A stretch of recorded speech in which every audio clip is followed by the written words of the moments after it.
नमस्ते. इयत्ता 4थी मधील बुद्धिमत्ता या विषयामध्ये 8.5 हा घटक आपण चौरस किंवा वर्तुळातील संख्या यावर आधारित प्रश्न आपण पाहणार आहोत. त्यामध्ये पहिला प्रश्न आहे, खालील प्रश्नात प्रश्नचिन्हाच्या जागी येणारी संख्या शोधा व ती पर्यायातून निवडा. आता आपल्याला या ठिकाणी उदाहरण दिलेले आहेत. हा चौरस आहे, 3 आडवी घर आणि 3 उभे घर, त्यामुळे हा चौरस आहे. चौरसामध्ये आता इथं जर आपण निरीक्षण केलं तर संख्या एक प्रश्नचिन्ह दिलेला आहे आणि किती उत्तर त्या ठिकाणी शोधायचं आहे. मग आपण यातला सहसंबंध शोधायचा आहे. संख्या वर्ग संख्या आहेत का, बेरीज आहे का, काय आहे ते आपण बघायचं आहे. का भागाकार आहे, गुणाकार आहे, हे आपण निरीक्षण करायचं. करा बरं निरीक्षण. कोण सांगेल काय आहे? हा सांग बरं काय. हा कोण सांगताय? हा सांग. आडवी बेरीज आहे, बरोबर. इथं जर आपण बेरीज बघितली, 5 आणि 1 4 आणि 1 5, 5 आणि 5 10, 0 हातचाला 1, 2 आणि 1 3, 3 आणि 3 6 आणि हातच्या 1 7. इथं बघा 5 आणि 2 7 आणि 3 10, हातच्याला 1, 4 आणि 1 5 आणि 1 6 आणि हातच्या 1 7, 70 झाली. मग आता ह्या दोघांची बेरीज किती येईल बघायचं. 39 अधिक 13, 9 आणि 3 12, हातच्याला 1 आणि 3 4 आणि 1 5, बरोबर 52 आले. मग आता या 70 मधून 52 घालवायचे. 70 वजा 52. आता इथं शून्यातून 2 जात नाही म्हणून 10 इकडचा एक उसना घेऊन इकडं सुट्टे म्हणून येणार. परत इकडं 6 राहिले. 10 तून 2 गेले 8 आणि 7 न 5 गेले 1, म्हणजे किती येणार उत्तर? 18. म्हणजे पर्याय कोणता येणार? दुसरा, बरोबर. आता ह्या संख्येमध्ये निरीक्षण केल्यानंतर तुम्हाला काहीतरी साम्य दिसेल बघा. काय दिसतंय बघा. वर्ग आहे का, गुणाकार आहे का, बेरीज आहे, काय आहे बघा बरं.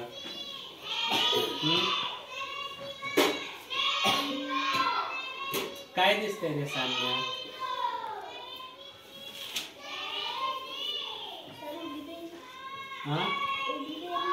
करून बघा उभी बेरीज. 4 आणि 11 किती होतंय? 9 होईल का?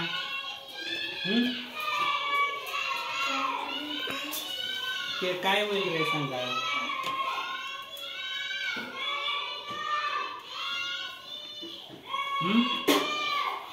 कोण सांगताय?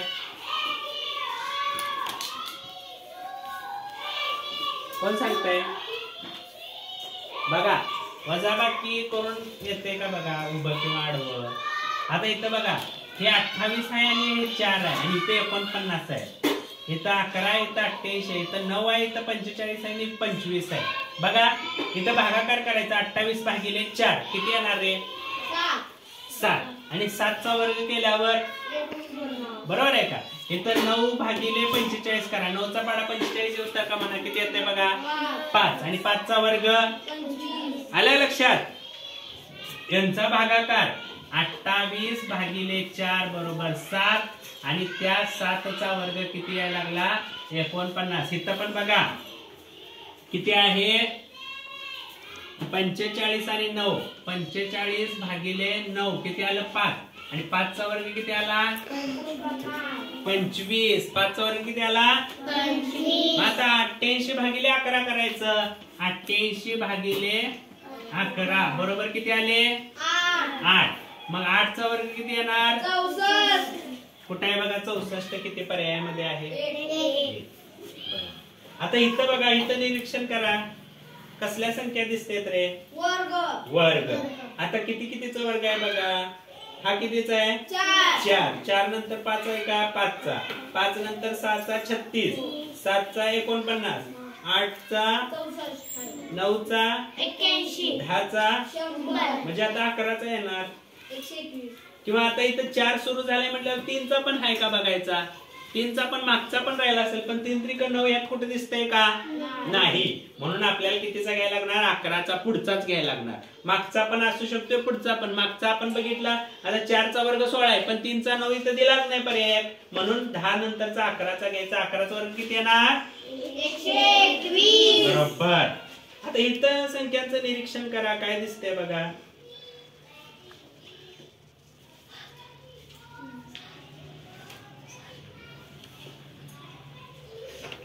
काय दिसतंय रे?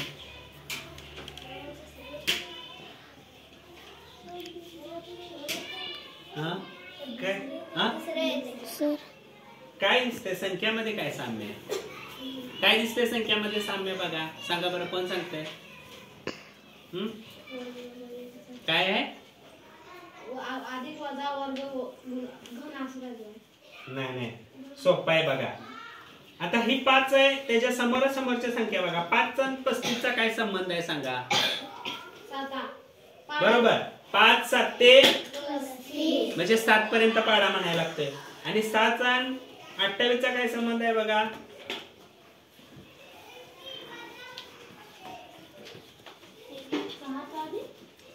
6 आणि 28 चा नाही, बरोबर समोरासमोरच्या बघा. 6 आणि 28 येणार नाही, 6 आणि रिकामी चौकट येणार इथं. आता 4 चा आणि 28 चा काय संबंध आहे ते सांगा? 7 ते 4 7 28. 6 चा आणि इथं नाही दिला. 5 चा आणि 35 चा, 5 7 35 आणि 9 चा आणि 63 चा 9 7 63. म्हणजे आता 6 7 घ्यायचा आपण. 6 7 किती येईल? 42. कुठं आहे का बघा? बरोबर, म्हणजे इथं प्रत्येकात 7 पट आहे. पुढची संख्या किती पट आहे? 7 पट आहे, म्हणून 7 पर्यंत पाडा म्हणायला लागतंय. आता इथे एक उदाहरण आहे बघा. 4 नंबर बघा कसं येईल रे? या संख्यामध्ये काय संबंध आहे सांगा? कडाच्या दोन संख्याचा गुणाकारची निमपट मध्ये. बरोबर, बघा 12 गुणिले 5. 12 गुणिले 5 किती येणार? 12 पंचे 60 आणि 60 भागिले 2 किती येणार? बरोबर आहे का? आता इथं पण बघा बरं, 20 गुणिले 4 किती येणार? 80 आणि 80 भागिले 2 किती येणार? 40. मग आता इथं पण तसंच करायचं. 14 गुणिले 6 किती येणार? 84 आणि 84 भागिले 2 किती येणार? 42. मग उत्तर कुठं आहे? 42 बघा. 4 नंबर. बरोबर, म्हणजे जर आपण संख्यांचं व्यवस्थित निरीक्षण केलं तर आपल्याला ही गणित सोडवता येतील. इथं जर बघितलं तर आडवी बेरीज आहे. इथं बघितलं तर काय आहे? भागाकार आहे दोघांचा आणि भागाकार केल्यानंतर उत्तराचा वर्ग संख्या ही दिलेली आहे या बाजूला. बरोबर का? इथं काय सगळ्या वर्ग संख्या आहेत आणि इथं काय आहेत?